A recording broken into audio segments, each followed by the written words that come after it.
बथुआ साग अछि। बथुआ साग मिथिलांचलक हमरा बुझाइए प्राय खेत सबमे भेटैत अछि।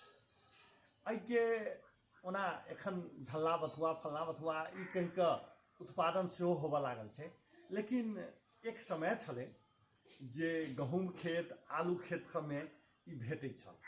बथुआ साग बहुत आदमी तोड़ने हेबा, हमरो अनुभव अइ जे हमर गाम बभनगामामे हमसब बथुआ साग तोड़ऽके लेल खोटऽके लेल खेतमे जाइ छलहुँ। घरके नजदीकेमे खेत छलै, तऽ ओहि खेतमे बथुआ सागके गहूँमक खेतमे ई भेटै छलै आ तोड़ि तोड़ि कऽ आनै छलहुँ। आ तहिना आलू खेतमे सेहो भेटै छलै। हमरा बुझाइए जे बहुत आदमीके तोड़ने हैत, तकर अनुभव सेहो हैत अहाँ सब लग। आ दोसर जे नहियो तोड़ने हैब तऽ खायके अनुभव तऽ हमरा बुझाइए प्राय लोकके हैत।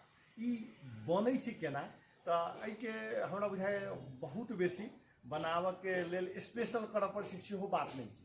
लेकिन एहिमे जखन अहाँ बनबै छी तऽ दालि आकारमे पहिने एकरा अहाँके अथी सब डाँट सबके हटा देलक, आ तब एकरा जे छै से अहाँके कनि काल जे छै से कुकर होइ चाहे कोनो छोटका तसला होइ ताहिमे अहाँके राखि कऽ ओहिमे अहाँके कनि माँड़ सेहो प्रयोग करै छै, आ माँड़ जकाँ दालि जकाँ सेहो बनाएल जाइ छै। ओना एकरा भुजिकऽ सेहो बनाएल जाइ छै। भुजल बथुआके सेहो बड़ा आनन्द छै। ओहिमे भाटा धऽ कऽ जे भुजबै तऽ ओ आओर स्वादिष्ट लागत। तेसर बथुआ सागके एकटा आओर जे अहाँ चूँकि आब ई तऽ 1-2 महीनामे मात्रे भेटऽवला चीज छै, लेकिन एकरा बरसों दिन चला सकै छी। तऽ एहिके लेल बथुआके अरिकोञ्च जे होइ छै से बहुत नीक होइ छै।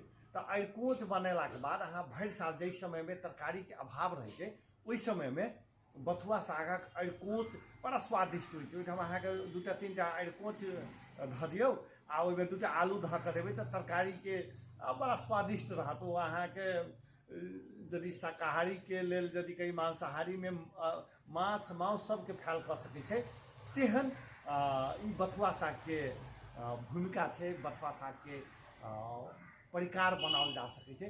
तऽ जे नहि खेने छी सेहो एक बेर एकर स्वाद लिअ, आ जे एकर फेर तोड़ऽके सेहो आनन्द छै, तऽ जे नहि तोड़ने छी खेतमे जाकऽ तकर सेहो आनन्द लेबऽके प्रयास करू से हमर आग्रह अछि।